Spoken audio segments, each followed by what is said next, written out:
टीना को पता चल जाएगी नवाब और हीर की सच्चाई। Hey guys, welcome back to the channel. शो तू जूलियट मैं जर्दी में अगर सबसे ज़्यादा किसी को फ़र्क पड़ रहा है हीर के मैरिड होने से तो वो अर्जुन नहीं है, वो टीना है। टीना को अब सबसे ज़्यादा क्यूरियोसिटी है ये जानने की कि आखिर कौन है हीर का हस्बैंड।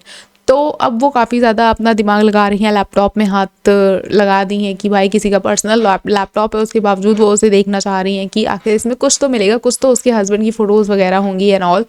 एंड वहाँ पे नवाब उन चीज़ों को संभाल तो लेता है, लेकिन ये क्यूरियोसिटी अभी ख़त्म नहीं होने वाली है।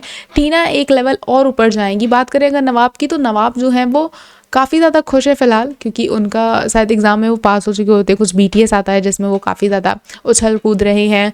एंड जो पार्टी के भी कुछ BTS हैं, शायद वो एग्ज़ाम को लेके पार्टी करने वाला है या फिर वो घर वापस आ चुका है, तो गुलाब इस चीज़ को लेके पार्टी करने वाली है, क्योंकि गुलाब तो बहुत ज़्यादा खुश है हीर को उसके घर वापस भेज के। काफ़ी बड़ा आर्ग्यूमेंट होता है हीर और गुलाब के बीच में।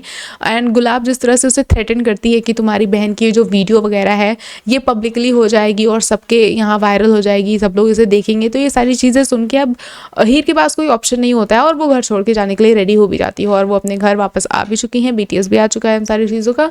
लेकिन अगर हम बात करें अब टीना की, तो टीना जो है वो पहुंच चुकी हैं हीर के घर में। जी हाँ, बहुत ही ज़्यादा ये फ़नी सीन होने वाला है जब टीना हीर के घर पहुंचेंगी, जहाँ वो एक्चुअल में रह रही होती है, जहाँ पे एक भैंस बंधी हुई है। जब टीना के उस घर में एंट्री होगी तो वो कुछ सामान लेके एंटर करने वाली है, किसी बहाने से। बट जब वो वहाँ पे आएगी और देखेगी गाय भैंसों को, जिस तरह से उन लोगों का लाइफस्टाइल है, वो जिस तरह से रह रहे होते हैं, वो काफ़ी ज़्यादा इरिटेट हो जाएगी।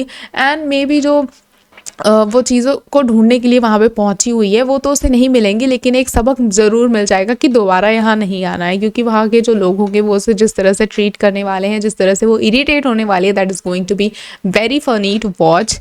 बट टीना की ये जो अंदर से हो रहा है ना जानने का तलब कि भाई कौन है उसका हस्बैंड, कौन है उसका हस्बैंड, तो ये कहीं ना कहीं ये बहुत बड़ी प्रॉब्लम है नवाब और हीर दोनों के लिए ही। नवाब के लिए तो सबसे ज़्यादा, क्योंकि नवाब तो अगर किसी से छुपाना चाहता है तो वो सिर्फ और सिर्फ टीना ही है, क्योंकि टीना के फादर जो है एक बहुत बड़ी पावर होल्ड करते हैं। तो अगर टीना को पता चल गया that will create big problem for Nawab.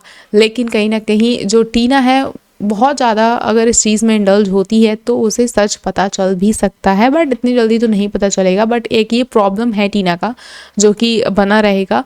And कब तक टीना ट्राई करने वाली है वी डोंट नो। हो सकता है कि नवाब किसी दूसरे बंदे को उसके सामने बता दे कि ये है हीर का हस्बैंड, कुछ भी हो सकता है, बट स्टिल टीना बहुत ज़्यादा ट्राई करने वाली है।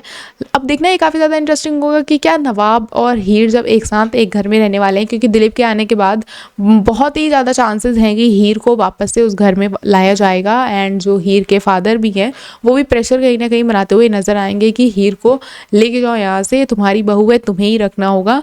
तो जो नवाब होते हैं वो फंस जाएंगे हीर के साथ उसी घर में। नवाब वापस से भाग नहीं सकता है, क्योंकि दिलीप कुछ ना कुछ ऐसी बातें ज़रूर कह देगा नवाब को कि अब तो वो वापस से उस घर से बाहर निकलने के बारे में सोचेगा ही नहीं और उसे मजबूरन हीर के साथ उस घर में रहना पड़ेगा। एंड जब ये दोनों कॉलेज में भी साथ होंगे, घर पे भी साथ होंगे, जिस लेवल की फ़ाइट होने वाली है, जिस तरह का इन दोनों का बॉन्ड देखने को मिलने वाला है, that is going to be very exciting. आप कितने ज़्यादा एक्साइटेड हो इन सारी चीज़ों को देखने के लिए हमें कमेंट करके ज़रूर बताएं। ऐसे ही और अपडेट्स के लिए जुड़े रहे हमारे चैनल के साथ, देखते रहें फिल्मी लाइफ।